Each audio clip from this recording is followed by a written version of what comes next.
E você procura no dia a dia sempre levar essa filosofia para os seus treinos. Como é que eu posso fazer com que os jogadores da nossa equipe tenham vantagem no jogo? Que o melhor deles, a melhor versão deles, elas apareçam de fato. E aí, as atividades que eu vou montar, eu tenho aí eu peguei com o Barcala na Espanha mesmo, me ensinou muito. Primeira coisa, qual jogador é melhor em qual posição? Eu tenho jogadores que são muito bons em pequenos espaços, mas não é tão bom em atacar a profundidade, porque não é um cara rápido e potente. Então, o que é a primeira coisa que eu penso através do jogo de posição? Como é que eu vou fazer para esses caras terem vantagem? Então, a primeira coisa, qual o contexto que meus jogadores vão estar inseridos? A partir daí, eu construo a ideia. Então, ok, eu tenho um meia muito bom em pequenos espaços, que é o Matheus Henrique pelo lado direito que rompe, e o Rodriguinho também pelo lado esquerdo, que é bom em pequenos espaços, mas que também rompe. Mas eu tenho um 5 que ele é só bom em pequenos espaços, né? Aí eu tenho um 9 que talvez é seu de ruptura. E eu tenho um extremo muito potente e um outro que não tão potente, mas passa muito bem a bola. Então eu tenho do lado do meu extremo potente um meia de posse, do lado do meu extremo que não é tão potente, que passa bem, um meia de ruptura e um 9 de ruptura. Para que depois eu crie os cenários para eles vivenciarem. E a partir daí eu ataco as costas do lateral que tá saltando no meu extremo. E esse tipo de relações a gente cria nos treinos. Nossos treinos têm uma ordem cronológica muito simples que a gente faz todo dia. O rondo, que é pra gente treinar cenários individuais ou com mini conceito de primeiro e segundo homem entre passador e receptor. Aí eu vario o rondo, pode ser um 6-2 básico ou um 6-3+1, onde tem um triângulo de pressão, para que tenha sempre uma linha mais distante entre um passador e um receptor. E se fecha a pressão com 2, tenha uma vantagem na circulação da posse dentro do rondo. Se não é vantajoso circular no rondo, a vantagem é jogar dentro. E aí não tem posição específica, mas tem critérios conformadores, né? Entre passar e dominar, passar de primeira, ou passar, conduzir curto e depois... Situações em espaços menores. Ali que vai ser executado. Exato. Com princípios mais específicos ali. Dos jogadores, né? entre individualmente. passador e receptor, exato. Depois eu levo para um jogo de posição, onde tem os mesmos critérios do rondo, mas no jogo de posição já tem as posições específicas dos jogadores. Assim como pode ser um 6-6+3, ou um 4-4+3, que é o que notarizou muito com o Guardiola, né? Onde, por exemplo, se eu organizar num 4-4+3, em vez de ser um 2-2 defensivo, ser um losango defensivo, muda quem é homem livre. Se eu colocar um 4-4+3, ele com mais largura e menor profundidade, eu vou dar uma vantagem para a circulação da posse. Se eu diminuo a largura e aumento a profundidade, eu dou uma vantagem maior para a progressão mais rápida no jogo de posição. Isso tudo depende do que o adversário vai fazer. Por exemplo, o Corinthians dava muito espaço, queria que o Corinthians desse muito espaço na largura.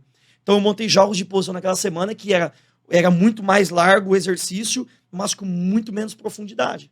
E às vezes eu faço o inverso. Mesmo num jogo de posse, porque no jogo de posse tu tem um receptor e um passador mais distante. Tu tem norte, apesar de ter posse e não ter alvo.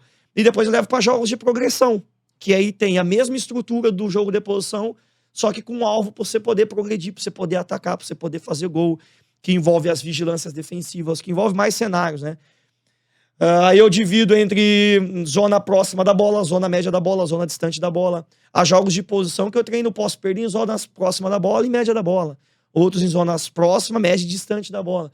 Aí depende muito de como eu vou estar atacando, né? As vigilâncias defensivas, do que vamos fazer. Então, o treino todo, ele parte do jogador, né? De como eu vou criar as relações para o jogador poder jogar, e a partir daí de como eu vou criar as relações junto com a coordenação coletiva. Primeiro, segundo, terceiro homem livre, superar a linha conforme quem salta em cada jogador, desde o primeiro da zona de iniciação até a zona de finalização, para criar vantagens, sejam numérica, posicional, ou de velocidade, enfim, a que vier na cabeça do jogador.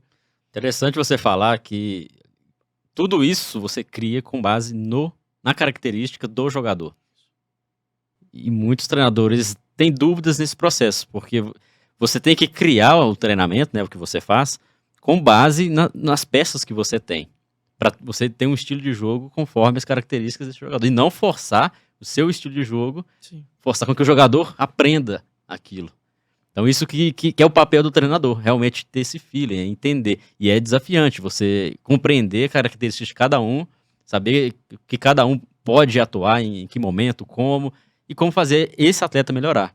E foi interessante você falar que você vem desde o do micro, né? Depois você vai progredindo até o coletivo, né? Do 11 contra 11. Isso é muito, muito interessante destacar esse ponto, né? E assim, se a gente pegar, até tem um treinador que tá fazendo um estágio com a gente lá na MEC, ele me perguntou essa semana, como você treinou mais estratégico? Eu falei, estratégico é todo dia.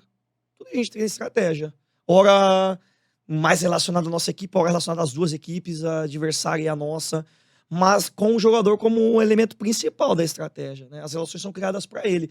Nossa, a gente olhar o City do Guardiola com o Haaland agora, tem espaço e profundidade, eles jogam bola pro Haaland correr. É mais vantajoso. Quando ele tinha o Lewandowski, ele vai fazer com o Haaland também, porque o Haaland também é alto. Quando ele tinha o Lewandowski, o que levantava de bola na área pro Lewandowski fazer gol de cabeça era um absurdo, né? Então ele tem um jogo. Ele fala, né? Em algum momento ele fala que o jogo de posição dele do Barcelona era um, do Bayern é outro e do City é outro. E é porque cada jogador dá um DNA diferente pro jogo. Tu tinha Xavi, Iniesta e Busquets e o Messi que faziam realmente do jogo um rondo. O Xavi não era rápido, o Iniesta não era rápido, o Busquets não era rápido em corridas, né? Velocidade não tem só de corrida cíclica, né? Sim. Mas eram muito rápidos em espaços curtos, em espaços menores, em pequenos espaços. Muito mais rápido do que qualquer jogador em espaços maiores, né? Eu falo, tem jogador que pode defender essa mesa, tem jogador que pode defender o espaço desse estúdio. Agora, depende do que a gente entende de cada jogador, do quanto ele consegue preencher de espaço. Jogadores menores, que têm menos velocidade cíclica, defendem melhor que os pequenos espaços, eles precisam estar mais perto uns dos outros. E cabe a nós entender. Eu queria que todo meu meia fosse o Xavi e Iniesta. E percebi que o Paulinho, que jogou no Corinthians, também é bom pra caramba, que o Kanté também é bom pra caramba. Né? E o inverso também é verdadeiro. Há muitos treinadores que gostam demais de jogadores de espaço, de profundidade, e quase que crucificam jogadores de pequenos espaços. Aí dizem assim, mas hoje não temos o 10 de criação. Mas não vamos ter nunca, se ninguém nunca gostar do 10 de criação. Mas não adianta ter o 10 de criação também, que o 10 de criação faça 20 rupturas de linha no primeiro tempo. Ele não vai fazer. Né? Então, a gente tem que saber pedir para cada jogador o que aquele jogador pode nos dar. E treinar para que ele nos dê... Ok, o meia de ruptura pode jogar um pouquinho em pequenos espaços? Pode, mas não é predominante nele. E o inverso também. O de pequenos espaços pode fazer ruptura? Pode, mas se quiser que ele faça 15, não vai fazer. É melhor botar o outro. E vai ser bem desgastante, né? Bem desgastante. Não ensinar, mas fazer com que ele deixe de jogar aquele estilo dele para jogar um que vai atender ao que o treinador quer. É a natureza, né? É a natureza. Eu falo assim, eu gosto de usar uma parábola boa. Tem dois carros. Um tá parado e o outro tá a 100 por hora. Se eu perguntar assim, qual é o mais rápido? Vão dizer que é o que tá a 100 por hora. Mas se tiver que virar à direita, não é o que tá a 100 por hora. É o que tá parado. Porque o outro vai ter que frear pra acelerar. O outro já tá parado, só vai acelerar. Isso é boa. Então o jogador é a mesma coisa. Há jogadores que são rápidos parados ou em pequenos espaços. Há outros que são mesmo correndo a 100 por hora. Mas se um grande tiver que jogar e parar e girar, talvez os menores são mais rápidos. Né? Então... Eu divido, eu já falei em outros lugares, jogador de pequenos espaços, de grandes espaços, e os geniais que jogam nos dois. Que é o Neymar, que é o Messi, que é o Cristiano Ronaldo, né? Que são jogadores que jogam em pequenos espaços, jogam em grandes espaços, onde eles quiserem jogam.